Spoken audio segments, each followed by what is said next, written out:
The Fire Nation came pouring out of the tube and onto the wooden limb. It wasn't long before it was clear that the ants have claimed the Selva de Fuego home. But then, I noticed something. There were some ants that had fallen into the water. A lot of ants, actually. More than what I was comfortable seeing. And it didn't look like they were dealing too well either. The gang of guppies swarmed ominously beneath them, seeming very interested in these isolated and helpless ants floating at the mercy of the river's currents. Suddenly, I grew fearful and began to question my choices. It looked to me as though these fire ants weren't as apt to dealing with this river as proficiently as I had anticipated. It had only been a few minutes and there were already tons of ants fallen helplessly into the river, which to me meant many more would soon join them the more time went on. The ants were now shipping in the brood. Things were getting serious. I even thought I caught the guppies taking test bites at the fallen ants. Suddenly, the worst scenario came to me and hit me like a knife to the heart. What if the queen were to lose her footing here and also fall into the water and be eaten? That would be the permanent demise of the Fire Nation. My heart raced. I had to think fast. I began to panic as the impending feeling of having made a big miscalculation grew within me. AC family, I can't help but feel like I screwed up this time. I think creating this Amazon River world was one huge mistake. Please subscribe to my channel and hit the bell icon. Welcome to the AC family. Enjoy. As the fire ants rushed about, I had to remain calm so I could think about this logically and tackle each problem separately. First, I had to address all the ants falling into the water. Many of you guys said it. Just move the tube to the ground. How silly of me, of course! I carefully moved the bridge tube away from the water so the ants could have direct access to the soils. Done. And now to address the ants that seemed to be drowning in the river. They needed a lifesaver of some kind, and it just so happened that we had the perfect rafts for them to climb on. I pushed over some of the frog bit so these fallen ants could climb aboard and dry off.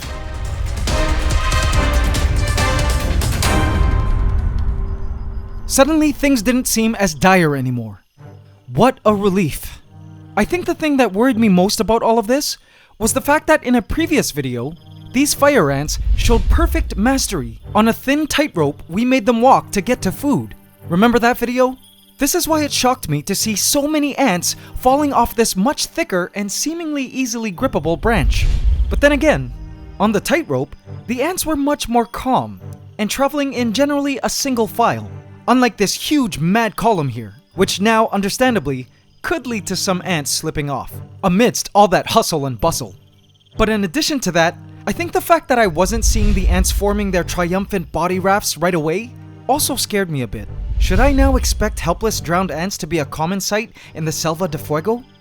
If so, I wasn't prepared for that, and I didn't plan for our river to be able to sustain masses of drowned ants long term. Anyway, after these major changes to our master fire ant emigration plan, it did seem things got better. The ants didn't hesitate to begin digging out their subterranean superbase in the virgin soils of the Selva de Fuego. The fish were seemingly unfazed by the ants that could be seen in full view to their side. But I did notice the ram cichlids seemingly particularly curious and loving just watching the ants. It appears we aren't the only ones, AC family, who love ant watching. Speaking of the rams, if our newly betrothed breeding pair were awkward at first, that was now all done, because the two were completely bonded now and inseparably in love. How nice. But it wasn't all warm and fuzzy in our river world, as I watched our gang of guppies completely chastising the ants that were taking refuge on the frog bit. These guppies were such bullies. One of the things that really impressed me though was how the fire ants of the Fire Nation seemed to be learning how to manage life on these life-saving floating islands of frogbit. Watch this, AC family. Check out these incredible frogbit stranded ants collectively swimming their frogbit to a nearby branch. The currents move the frogbit around, but you could clearly see that all the ants had one common goal in mind: to get to the wood.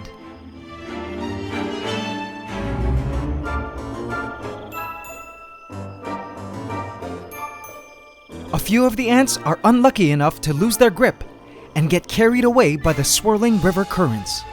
Come on, ladies, you can do it! The currents help move the frogbit along.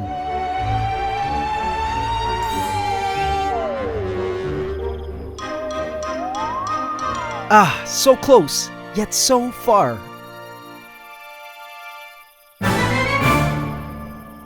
By night, the situation in the Selva de Fuego definitely seemed a lot more stable. I did notice the guppies, who initially appeared to threaten the fire ants, had finally grown bored of terrorizing them. And as for the ants, it was amazing to observe them now impressively proficient at finding various ways to make it to dry land.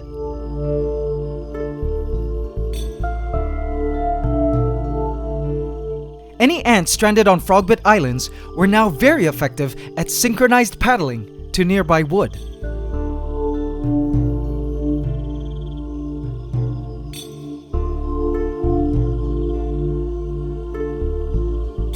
The ants even cooperatively formed bridges on the water surface, using their own bodies to gain access to other Frogbit Islands. From there, ants found neat staircases to dry land, like these natural ropes of Spanish moss.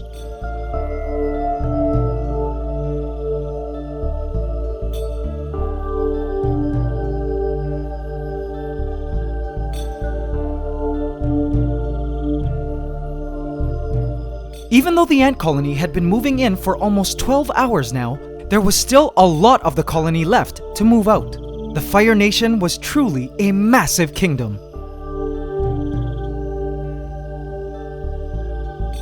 I didn't even know if the queen had moved in yet. She usually doesn't move out until a certain percentage of the ant colony is moved out.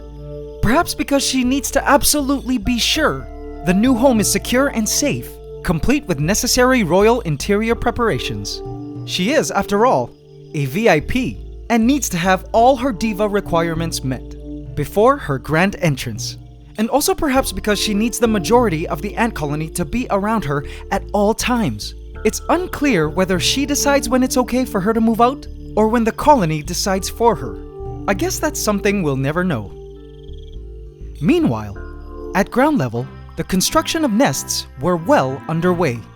I was amazed to see the ants building anthills right up to the edge. They towered high like great forts situated at the water's edge. How they even managed to pull off attaching sections of soil vertically to the glass was beyond me. Talk about incredible architects, wouldn't you say? What's amazing about all this is that had this been humans, it would have been a huge architectural operation, with several teams overlooking different aspects of the construction, following a master blueprint.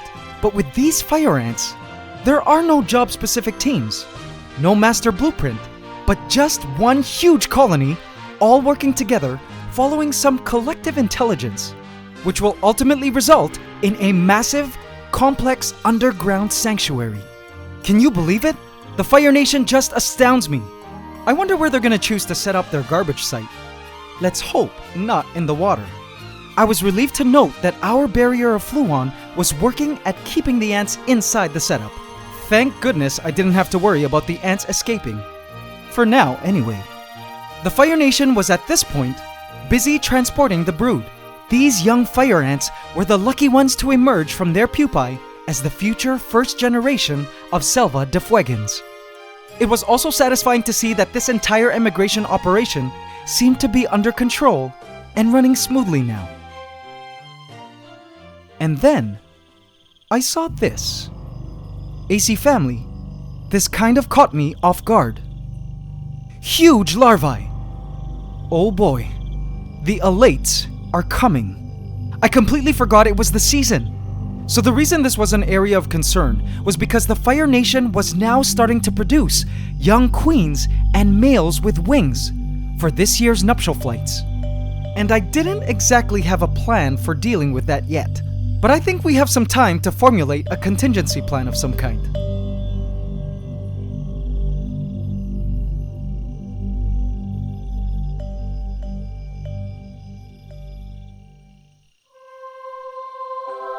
By morning, our fish were waking up to greet the new day. Peeking into the hybrid nests, I was happy to discover that almost all of the colony had moved out overnight, and most certainly, so did the Fire Nation Queen.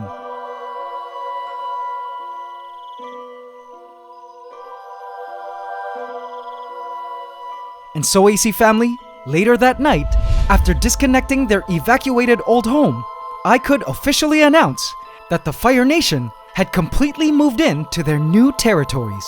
This massive jungle river paludarium known as the Selva de Fuego, a replication of the fire ant motherland we know as the Amazon River jungle. The day before, I was worried this jungle river habitat was unsuitable for the Fire Nation, that the river would end up killing the colony. But now, 36 hours later, I was surprised to note that the surface of our river was crystal clear and free of ants, and our river floor also fire ant body free. This to me meant the fire ants had learned over this short period of time how to live around this moving body of water. I knew they would figure it out. I loved watching the ants living in the Selva de Fuego. They began establishing clear trails, busy ant highways across the soils to other entrances nearby. It was amazing to see that the Fire Nation had claimed these territories theirs. And so did the fish. I caught the ram cichlids fully defending the best section of the river, with clear view of the ants.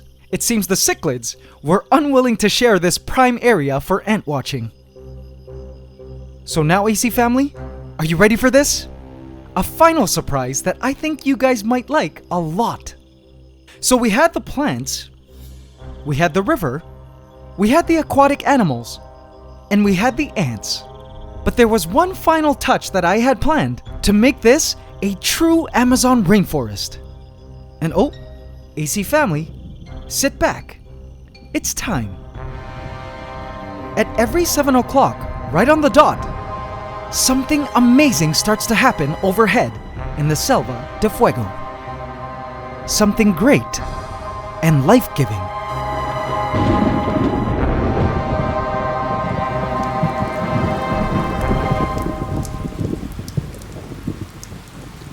Rain. Using some tubing and an automatic timer, I figured out a way to recreate a mini rain shower for 1 minute within the Selva de Fuego every morning and night. It took a lot of testing and adjusting, but eventually I managed to get the raindrops to fall perfectly and evenly like rain. Now I didn't have to worry about watering the jungle, as it had its own storm system.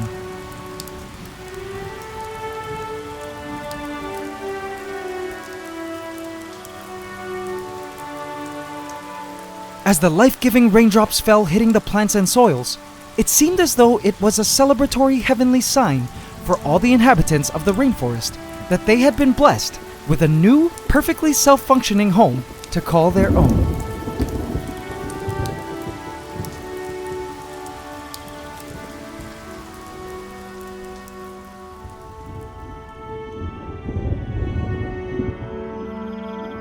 After the rains, as is our AC tradition, I offered the Fire Nation a housewarming gift. I gave them, on behalf of we, the AC family, a mighty cockroach feast on a stick for our beloved ants to enjoy, who are now super hungry from the great move. They came swarming to the feast. Watching the ants come pouring out of their underground castles was amazing. It's moments like these that ant keepers live for. I cherish the sight, triumphant and awe-inspiring. The one thing I learned from this whole experience was that one cannot completely predict how nature will unfold, no matter how thoroughly you think you have all bases covered and all blueprints drawn up. I discovered on this day that with nature, there was no perfect contingency plan, as it clearly has a mind of its own. One can only guide life in a certain direction, like physically cutting out a river, but life will always inevitably flow freely like water, undominated as it so chooses along the path of least resistance. AC family, I was happy to say this Selva de Fuego project was an utter success.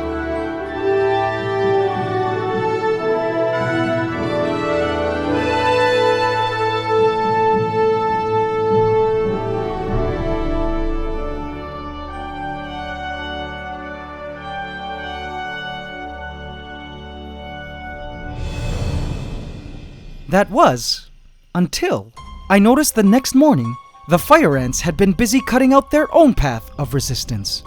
The fluon barriers I had placed to ensure the ants remained secure inside the Selva de Fuego had weak spots. Overnight, the ants had figured out that the corners were easier to cling onto despite the fluon barrier. Oh no! So far it looked like they hadn't yet figured out a way to cross the upside down lip. But that's not all. What I spotted next caused me great concern. The rains overnight had naturally cued some guests to emerge from the nests. And there, seen on one of the Frogbit Islands, were full-grown male and female elates. We didn't have the time I thought we had to prepare. The fire ants were now starting to have mating flights. What was I going to do to keep all these fire ants inside? It was then that a tiny movement in the corner caught my eye. A tiny spider was lassoing some of the ants that managed to get too close. At first I asked myself, how on earth did a spider get in here? It must have come in with the plants. But what was more important was that it was at that very moment a crazy idea came to me, which would offer a great solution to both my fire ant escape problems. Oh boy. This was about to get interesting.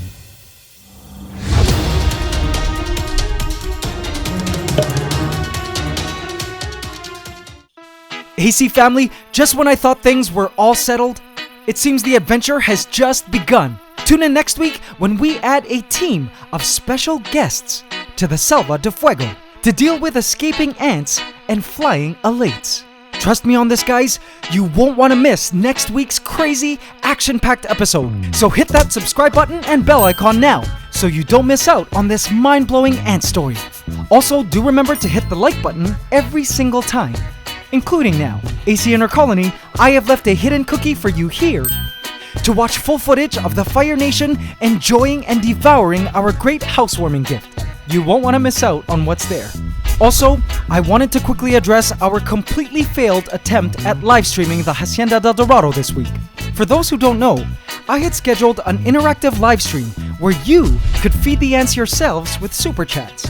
I was completely surprised to see how many of you came to support by sending in super chats to feed the ants. In the short time we live streamed, over 60 of you sent in your super chats, which was completely unexpected. And those with super chats of over $30 got their names on personalized flags with skewered giant roaches. The full list of super chat supporters is in the description box. Thank you guys so much. Needless to say, the Golden Empire had a complete and utter feast and loved it. But the only thing was, due to slow internet connection in my part of the world, the live stream continually kept cutting off, and every time I tried to reconnect to the stream, all of you received live notifications to your devices, emails, and home feeds. And when I learned this, I cringed. I sincerely apologize to all those who not only were looking forward to the live stream, but also to the hundreds of thousands, possibly even over 1 million people out there who received a barrage of notifications from me every time I reconnected to the live. Someone mentioned it was around 9 notifications. It seemed we lost some subscribers, sadly due to the annoying notifications, but I promise it won't happen again. I've contacted the YouTube support team who will hopefully help us avoid future complications like this. The great thing though is that now I know that an interactive live stream like this is possible, and I have already begun brainstorming an automatic feeding system so you guys at home can feed the ants yourselves from the comfort of your own home or mobile device during an ant live stream. Isn't 2018 technology just amazing? Alright, and before proceeding to the AC question of the week, I wanted to plug my new daily vlogging channel. For those of you curious about what I do between these weekly ant videos, I upload daily life vlogs of my travels around the world, and it also includes a lot of biology stuff. Alright, and now it's time for the AC question of the week. Last week we asked, what did all the plants and animals living in the Selva de Fuego have in common? Congratulations to Aaron Carrington, who correctly answered, all plants in water and on land are native to the South American Amazon. Congratulations, Aaron, you just won a free ebook handbook from our shop. In this week's AC question of the week, we ask, why does the Fire Nation Queen take her time when moving out of an old nest and into a new one? Leave your answer in the comment section and you could win a free ant t-shirt from our shop. Hope you can subscribe to the channel as we upload every Saturday at 8 a.m. Eastern Standard Time. Please remember to like, comment, share, and subscribe if you enjoyed this video to help us keep making more. It's Ant Love forever.